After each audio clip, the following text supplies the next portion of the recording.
Now, the greatest radio shows of all time. Suspense. The Shadow Node. Washington calling David Harding, counter spy. Classic radio theater. The Great Gildersleeve. Fibber McGee and Molly. Dragnet. Gunsmoke. The Lone Ranger. Now, step back into a time machine with your host, Wyatt Cox. Good evening, friends of the Inner Sanctum. Espionage this hour, Les Damon stars as the Falcon in an episode originally broadcast August 21st, 1952, the episode entitled The Case of the Silent Butler. Hello? Yes, this is the Falcon speaking. Oh, Margot. You'll have to cancel me out tonight, Angel. Army intelligence is spying me to Lisbon, Portugal. Yeah. Seems some little girl there is playing fast and loose with Uncle Sammy's secrets, and I gotta run her down if it kills me. Once again, the transcribed adventures of the Falcon, starring Les Damon. The Adventures of the Falcon, dedicated to private investigators everywhere. Those hard-hitting detectives who, like Mike Waring, risked their lives to aid law enforcement agencies. So join him now when the Falcon solves the case of the Silent Butler.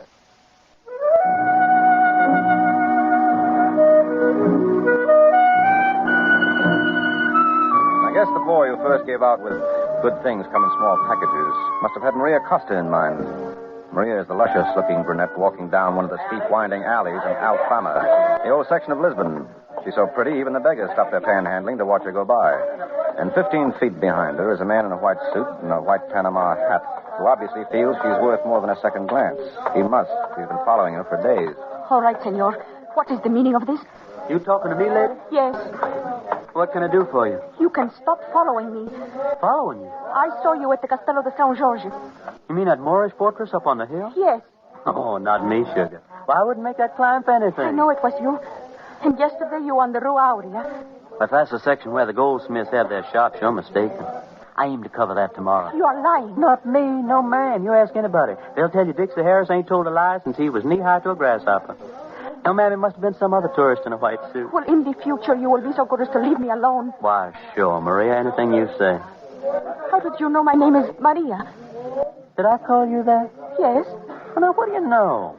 I guess there must be something in that mental telepathy business after all. I demand to know why you are following me. Well, I told you, honey, I'm just doing a little sightseeing. And you're the prettiest sight I've seen in all of Portugal. And you can't blame a fella if he comes back for a second look, can you? I'll be seeing you, sugar.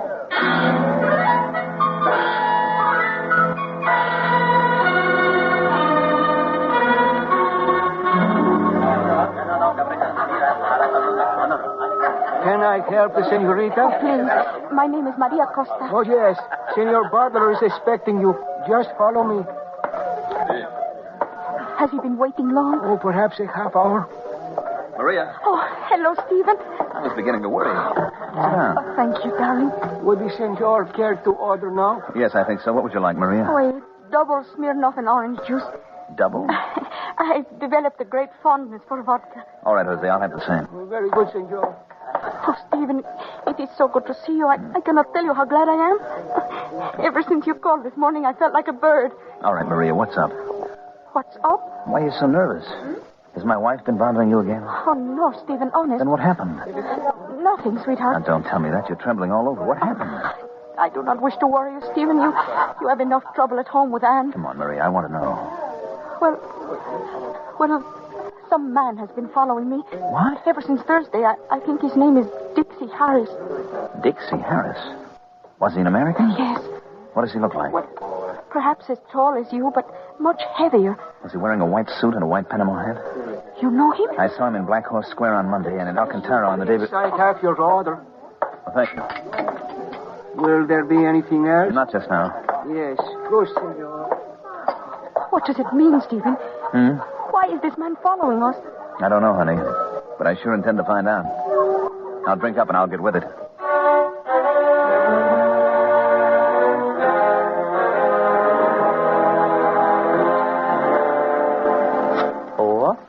2, 2, 1. Hello? Have I the honor of talking to that distinguished gentleman known far and wide as the Falcon? How are you, Dixie?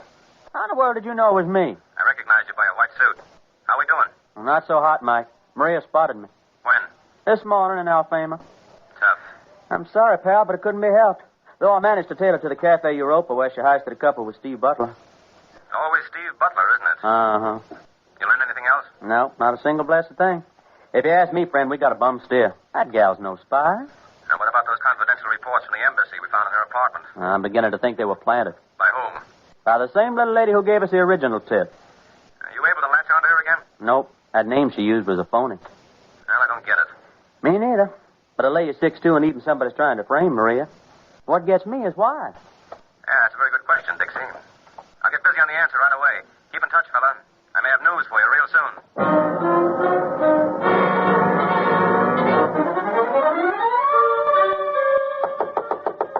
Yes. You Stephen Butler? That's right. My name is Mike Waring. Oh, of course. Army intelligence informed us you'd be dropping by. You probably want to see the ambassador. There's no need to bother him. You're his aide, aren't you? Yes? Well, I think you can give me all the information I need. Sit down, won't you? Thanks. Cigarette? Yeah, please. You, see much of Maria Costa these days? What? Maria Costa, the girl who works in the coding department. Well, working together in the embassy, naturally, I run into her every once in a while. Yeah, naturally, but how about on the outside? Why should I? No good reason. Suppose I told you she was a spy. That's ridiculous. We found confidential material in her apartment. I don't believe it. Well, that's your privilege. She ever try to pump you? Of course not. You're a married man, aren't you, Butler? Well, what's that got to do with it? Nothing. What does your wife look like? Why? I'm just curious. We got our tip about Maria from a tall, statuesque blonde. A blonde? Yeah, blue eyes, fair complexion. Little birthmark on the right cheek. You know her? No. You sure? Are you calling me a liar? Oh, heaven forbid. I was just wondering why she would try to frame Miss Costa. I have no idea. Yeah, well, if through some accident you find out, give me a jingle, huh? I'm staying at the Prince George. I'll bear that in mind, Waring, but I can't make you any promises. If I learn anything, you can trust me to do the right thing.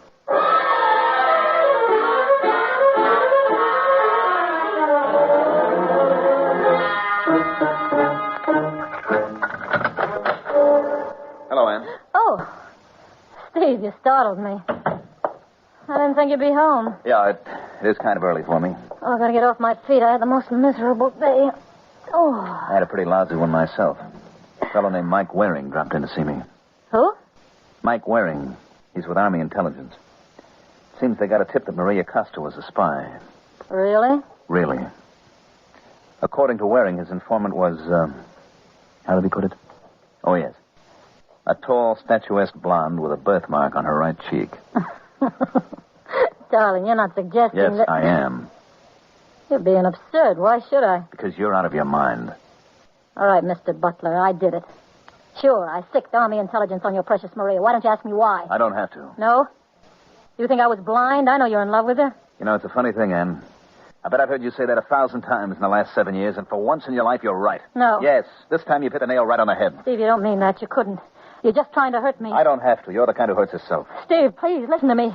I know I was wrong, but I love you so much. Darling, every time you look at a woman, I go crazy. I know. You gotta understand, I just do these awful things because I'm so afraid of losing you. Well, you have now. No. You love me. You know you do. It's all over, Ann. I'm going to marry Maria. No. I couldn't live without you. You better get used to the idea. I'm moving out now. I won't let you go. Stop it. I'll kill her. So help me, if you move out of here, I'll kill her. You're insane. Stephen, don't go. I promise you, I'll darling. send for my things in the morning. Steve, please.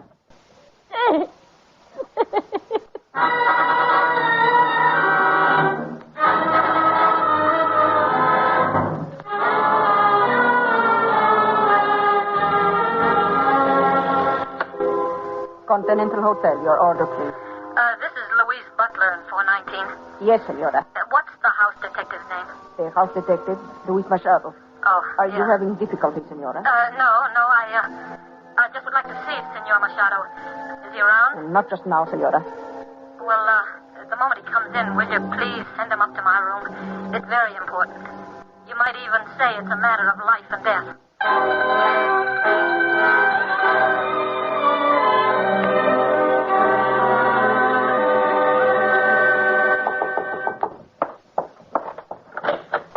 Senora Butler? Yeah? I am Luis Machado. Oh, yeah. Come on in. Obrigado. Suppose we sit right here, huh? Oh, the telephone operator said I know, but wouldn't you care for something to drink first? Oh, senor. I am on duty. The management expects me to do... What the management doesn't know won't hurt them, will it? See how true. There we are. The senor is most kind. If there is any way I can reciprocate... There is. You have but to command Luis Machado. How would you like to make yourself $500 American? I would like you very much. You must know all sorts of dangerous criminals. Oh, unfortunately, yes. It is unavoidable in my calling. You know a professional killer? Hmm? A man who would commit murder for a price. Senora Butler. I'll pay him $5,000. You are jesting, no? $5,000 cash and $500 for you. I got the money right here in my purse. It pleases the senora to make fun of Luis Machado, huh? You don't believe me? Oh, naturally not. If I did, it would be my sacred duty to inform the police. You're right, senor. I was just pulling your leg. It was just a bad joke. Are you relieved for the moment? You thought I really meant it, huh? Yes. What would I want with a hired killer? After all, if you want a job done right, there's nothing like doing it yourself, huh? I do not understand. That's not important. Senor, I hate to rush you, but would you mind finishing your drink? Huh? I just remembered I got something to do.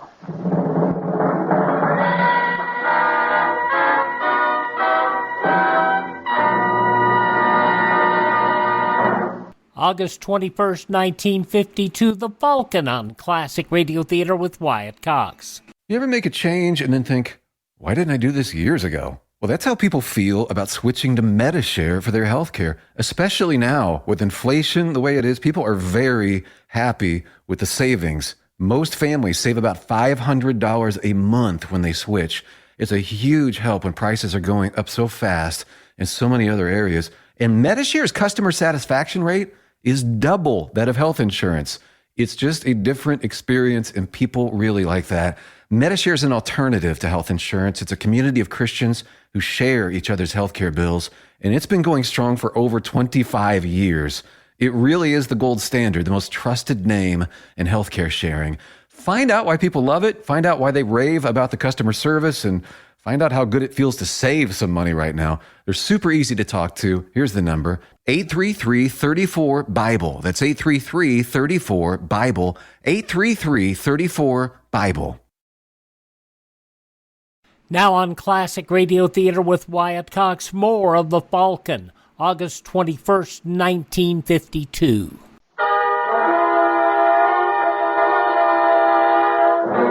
Now back to the adventures of the Falcon.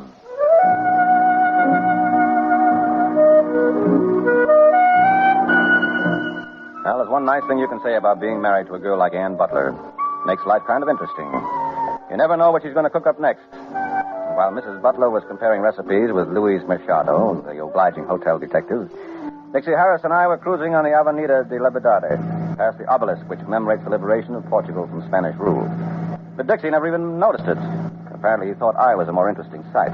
What's eating you, Mike? You look unhappy. Yeah, that's me. Old transparent face wearing. You worrying about that Maria Cox? Uh-huh. Ain't you convinced yet she was framed? She's no spy. That's what bothers me, Dixie. I don't get you. Watch it. You almost got that pedestrian. Shucks, and I thought I had him for sure. What'd you make of Steve Butler? Strictly the Lanolin Plus type, a real smoothie. That's where I had him pegged, too.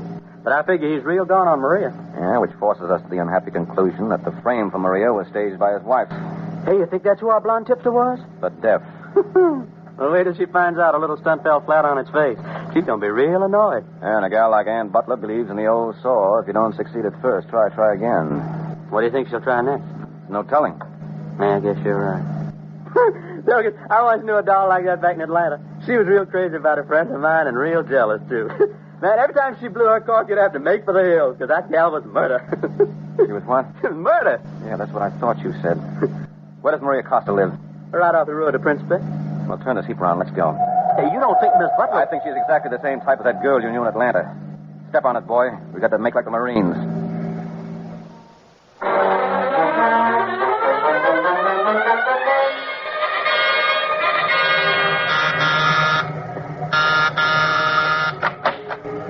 Si, senores. Oh, no. Let's get out of here, Mike. Just a moment, please. You are looking for someone? Yeah, but I don't think we'll find her in. Is this Maria Costa's apartment? It is. Uh-huh. That's what I was afraid of. Excuse me. Oh, don't mind him, Lieutenant. He always acts like this when he sees a man in a blue uniform. He's from the South. He keeps forgetting the Civil War is over. That is most amusing. May I inquire as to your names? Sure, I'm Mike Waring, and this is Dixie Harris. We're attached to American intelligence. I see. Be so good as to enter. Oh, where is she? In the bedroom. Dead? She was shot twice. Tough. Obviously, this does not come as a surprise to you, senor. Hardly. I would be most interested to hear why. Can we see her first? Of course. Over here, senores. Can we take a peek? You would like me to remove the blanket? Yes, please. Holy smoke, that ain't Maria Costa. No. You are surprised? That's the understatement of the week. You do not know this lady? Well, judging from the blonde hair and that birthmark on her right cheek, I'd say she was Ann Butler. You are absolutely correct. Where is Maria Costa? Senorita Costa has momentarily disappeared, but it is of no import. We have already apprehended the assassin. Who is it? The victim's husband. Steve Butler? I don't believe it. He has even obliged us with a confession. Where is he? In the Palace of Justice. Can I see him? It will be my pleasure.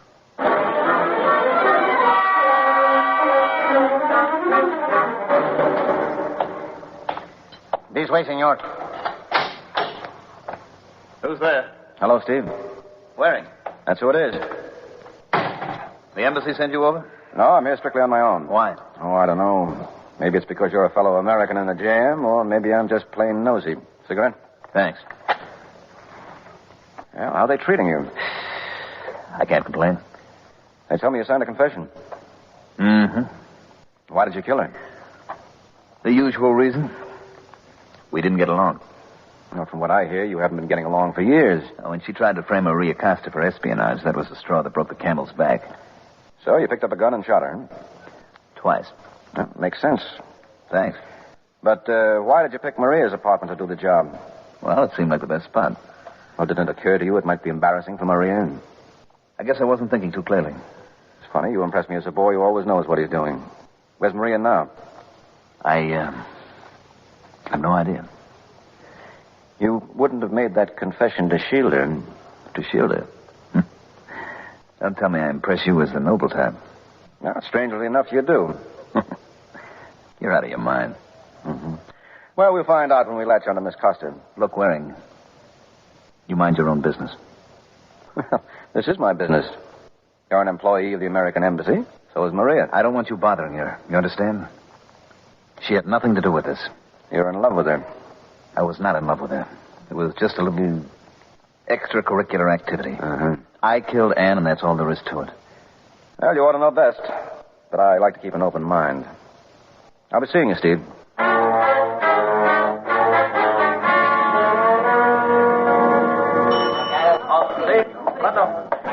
Can I assist you, senor?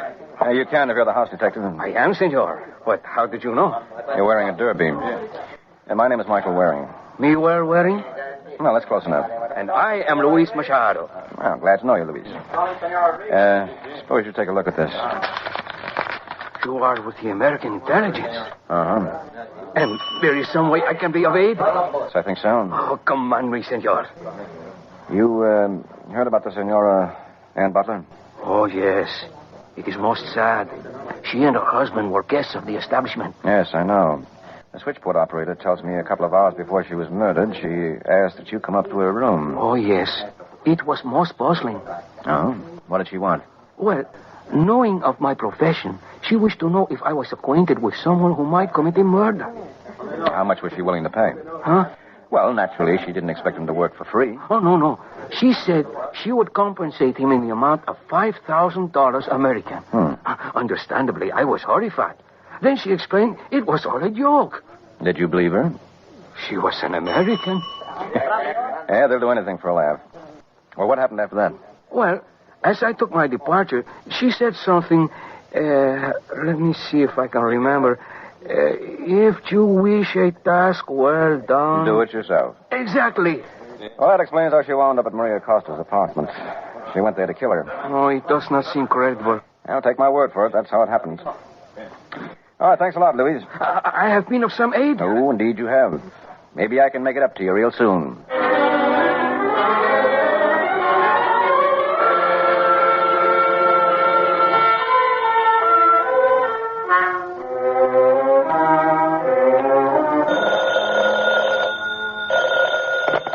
Hello? That you, Dixie? Yeah? Mike Waring. Oh, what's a good word, Pappy? Look, I'm at the Continental. I just got through at the hotel, Dick. Was there any help? Not much. How did you make out? I didn't. Did you find out who identified Ann Butler for the police? Oh, they didn't need anybody. They found a purse right next to the body. Was there a gun in it? No, everything else but passport, driver's license, $12 and change, and her keys to the hotel. What about Maria Costa? Oh, she wasn't in there either. I mean, have you been able to locate her? Not yet. Well, now, look, we've got to find her, Dixie. Go through her application at the embassy. She must have given the name of her close relatives. Maybe she's holed up with one of them. Oh, I'll get right on it. Good boy. I'm going back to my hotel. If you learn anything, lift a phone. August 21st, 1952, The Falcon on Classic Radio Theater with Wyatt Cox. Veterinary telemedicine is booming. Hi, I'm Dr. Lori Teller, president of the American Veterinary Medical Association, and I know firsthand that telehealth is a valuable tool to help provide our precious pets with the healthcare they need and deserve. Here are some situations where telemedicine may be an option for you and your pet. If the veterinarian has seen your pet in person in the past. If you're not sure you need to schedule an in-person visit. If your pet had surgery and needs post-operative follow-up. For skin diseases and rash rechecks. When your veterinarian needs to monitor your pet's chronic problems such as diabetes or allergies. If there are behavioral issues or training challenges. Or for hospice care. It's always good to have your session in a quiet place with good lighting. If you're not sure if you should set up a telehealth session, call your veterinarian and they'll let you know.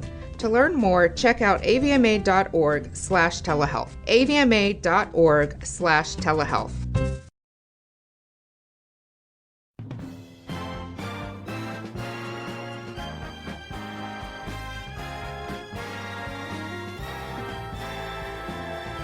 Now on Classic Radio Theater with Wyatt Cox, the conclusion of The Falcon, August 21st, 1952. Come in, Senor Waring. Huh? You will be so good as to close the door? Oh, yes, of course. You know, you can't beat these Portuguese hotels. If I knew my room came equipped with something like you... You will stop right there. Say, isn't that an awfully big gun for a little girl? I can manage. Please sit down. Oh, never, while the lady is standing. Oh, I insist. I just wanted to show you I never forget my manners. You're Maria Costa, aren't you? Yes. You've been giving us a lot of trouble, Maria, and we've been looking all over Lisbon for you. Obviously, you did not look in the right place. Obviously. You know Steve Butler confessed to his wife's murder? That does not surprise me. But we both know he didn't do it, don't we? Then who did? You. You're showing up here with a gun proves it. You are absolutely correct. Well, I always say if two people share a secret, it ain't no secret. Is that what you always say? Mm-hmm. Well, I think the problem is easily resolved. If I should kill you, that would leave only one. Hey, now, wait a minute. If there is a fallacy in my logic, Senor, I will be happy for you to point it out. I'll give you exactly 1 minute to try.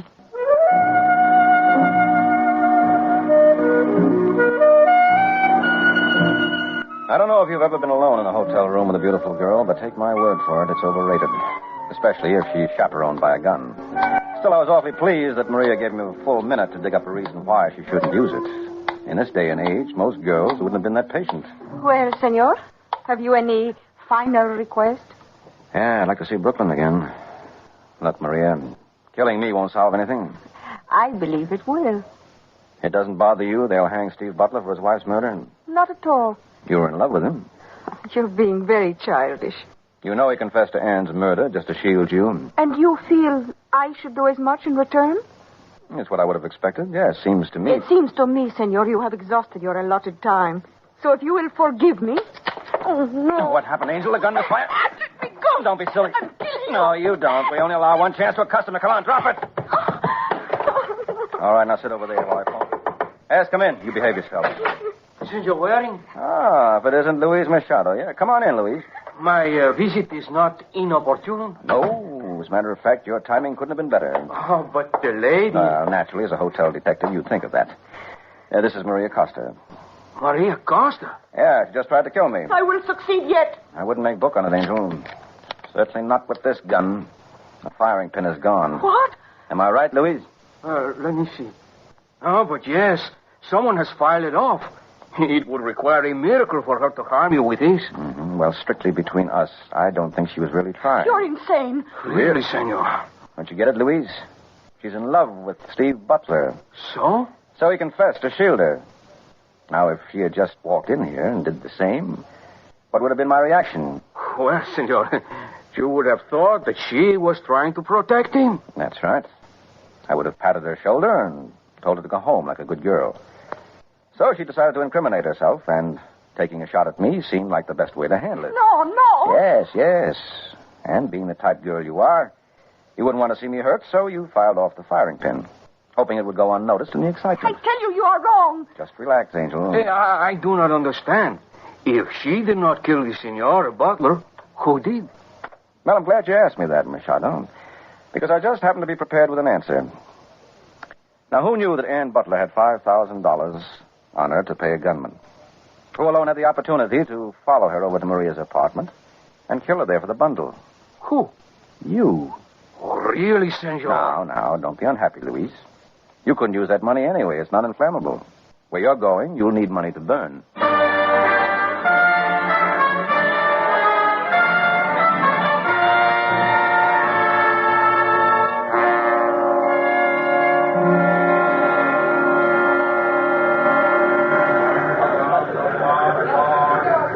Well, Dixie, looks like my plane's all warmed up.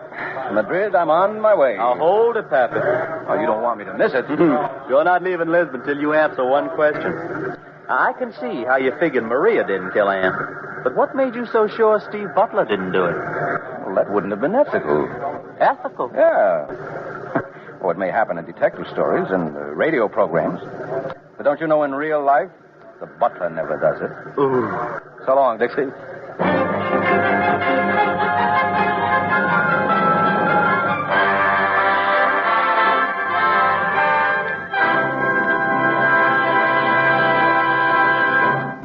August 21st, 1952, The Falcon, Les Damon starring, on Classic Radio Theater with Wyatt Cox.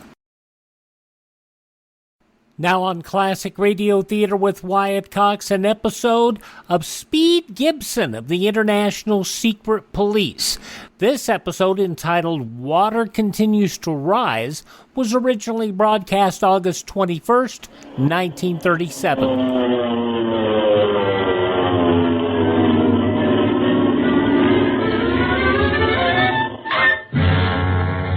Gibson of the International Secret Police. Ceiling zero, ceiling zero, ceiling zero, ceiling zero, ceiling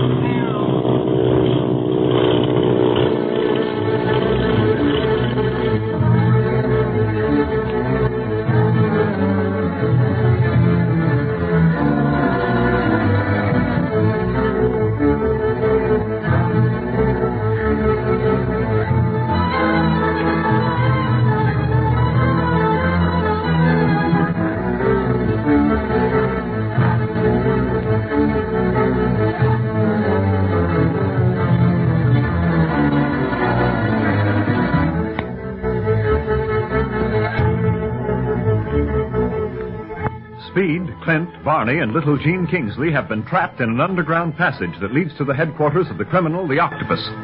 Water is being pumped into the passage while the boys frantically try to find a way of escape. Meanwhile, Dr. Kingsley has returned home to find his daughter missing, and since his friend Quan Wu warned him only that morning that the Octopus might avenge himself on the doctor for giving information to the secret police by kidnapping Gene, Kingsley is desperate. While he is attempting to reach Clint and Barney, their mutual friend, Li Ying, the tea merchant, is announced. Oh, Li Ying, how glad I am you happened to stop in.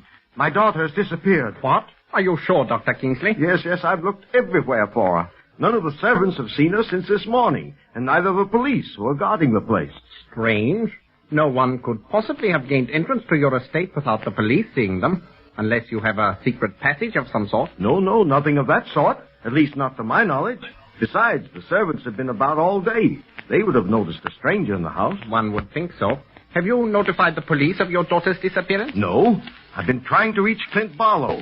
I was about to call the police when you came. I have been trying to locate Clint, too, and have failed to do so. He was to have kept in touch with me regarding his findings at the Siang dock, and I had no word from him.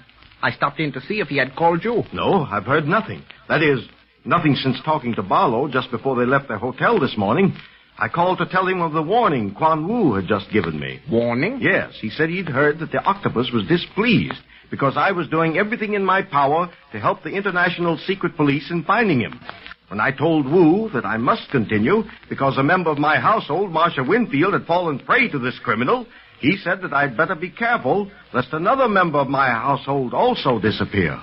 Jean. Jean, your daughter? He would not dare. Oh, Jean is missing, and what can we do? I'm a doctor. You're a tea merchant. The Hong Kong police are our only hope. Dr. Kingsley, I'm going to tell you something, but it is in strictest confidence. You must not repeat what I'm going to say to anyone. I'm only telling you because I know I can trust you. Well, of course, Li Ying. What is it? I am more than just a tea merchant.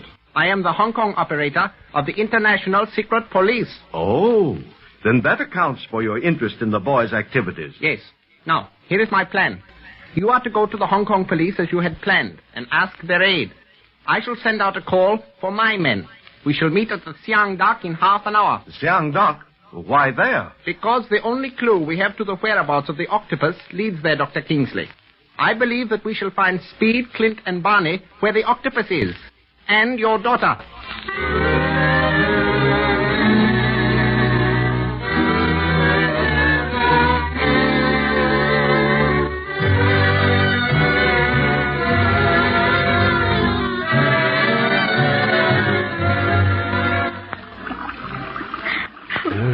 Looks like we're wasting time trying to budge this seawall door, boys. Yeah, it's solid as a rock, Clint. I opened it from the outside by touching what looked like a loose board.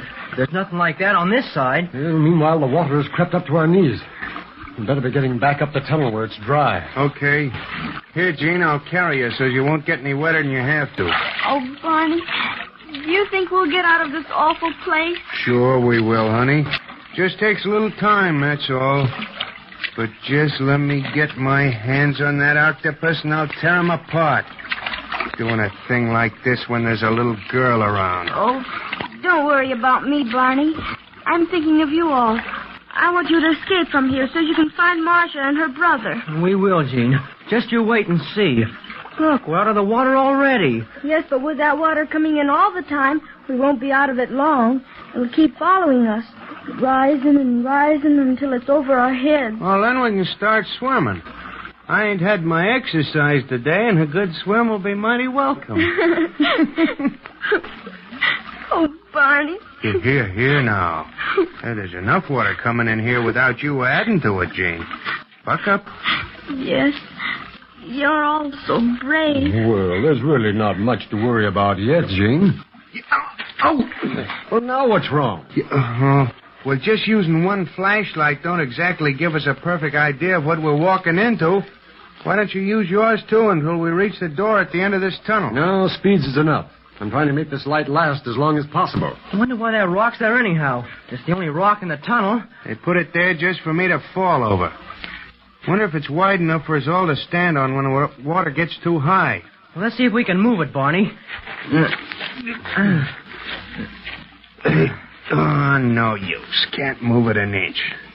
Let's go on and try that other door you was talking about, Speed. Hey, wait a minute. Turn your flashlight a little higher, Speed. Okay, Clint. There you are. It was something. A microphone. It's a short-wave set.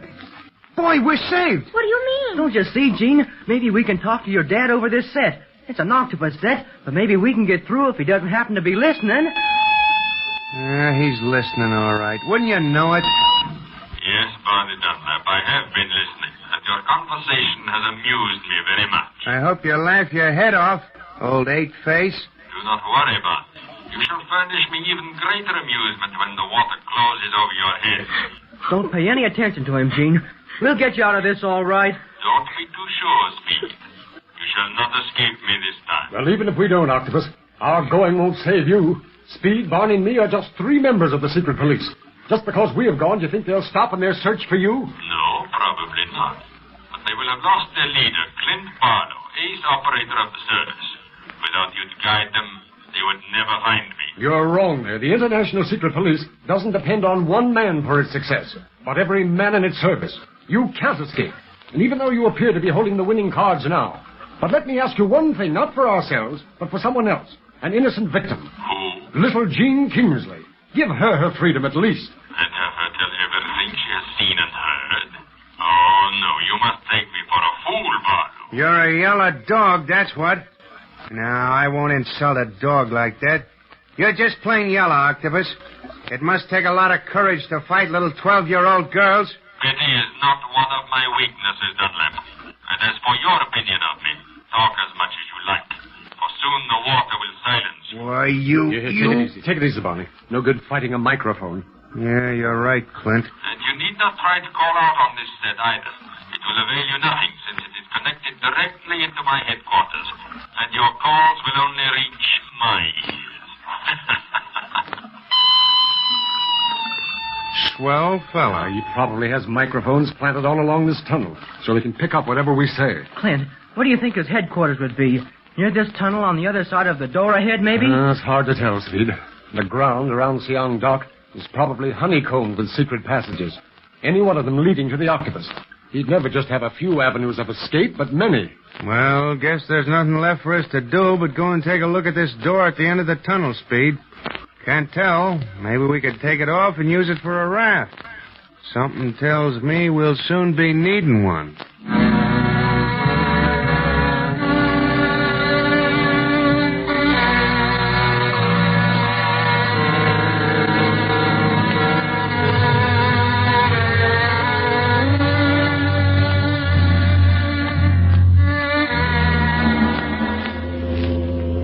It's no use, Li Ying.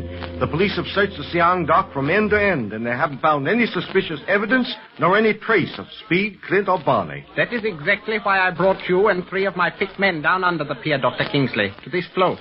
Since the police can find nothing on the dock, perhaps we may find something beneath it. But why are we walking along this narrow runway? It leads directly into that seawall. But it may also lead to something more important, our missing friend.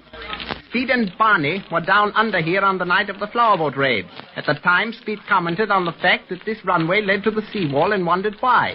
In fact, so far as I can see, there is no necessity for a seawall. Well, what has all this to do with my daughter and Speed, Clint, and Barney? Maybe nothing. Maybe a great deal. Watch your footing, Dr. Kingsley. The going is treacherous. Very well.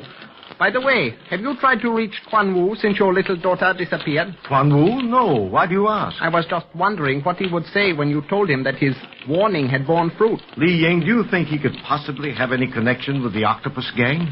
Until this occurrence, I would have staked my life on his innocence. But now I am uncertain.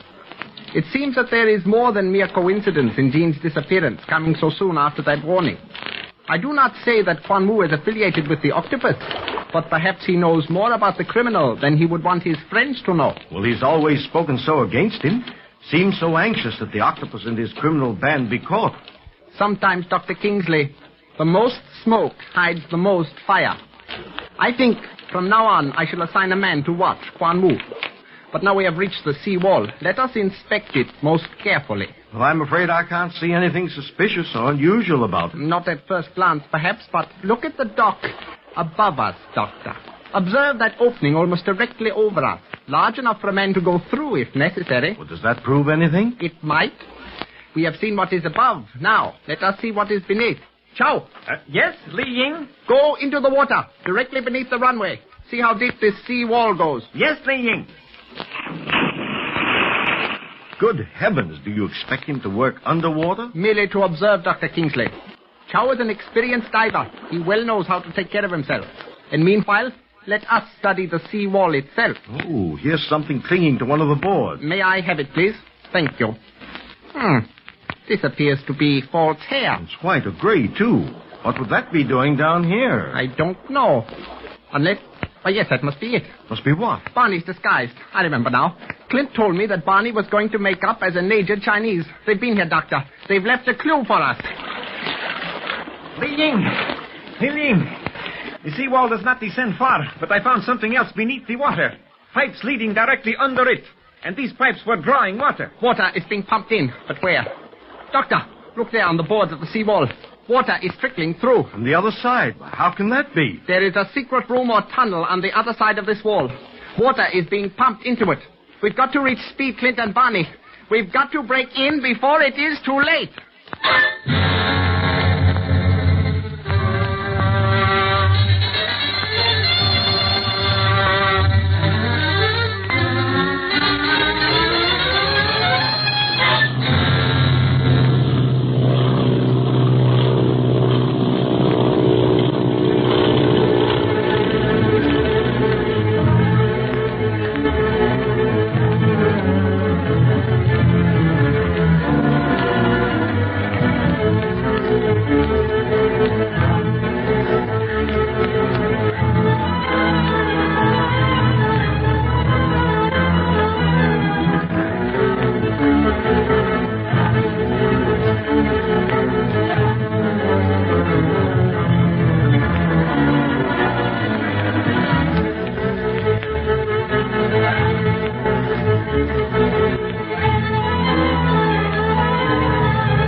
Some big names in this 1937 serial. Hanley Stafford, you remember him from Baby Snooks as Daddy. Also, Gale Gordon, you remember him, and Ed Gardner, who played in Duffy's Tavern as the manager. Yep, early work from some great radio people. Speed Gibson from the International Secret Police, episode number 34. As it was originally broadcast August 21st, 1937. Thanks for tuning in to Classic Radio Theater with Wyatt Cox. Visit our webpage, classicradio.stream. If you miss a day, you don't have to miss a single show. All of our shows are available at classicradio.stream. You can also learn about building a classic radio collection of your own. You can find applications that allow you to download our shows on demand. You can also contact me there, and you can, if you like what we do here, you can buy me a coffee. That'll help us acquire new classic radio collections from a number of collectors out there. Thank this station, support the advertisers, tell your friends the great radio shows are right here at this spot on the dial. Classic Radio Theater with Wyatt Cox on your favorite radio station.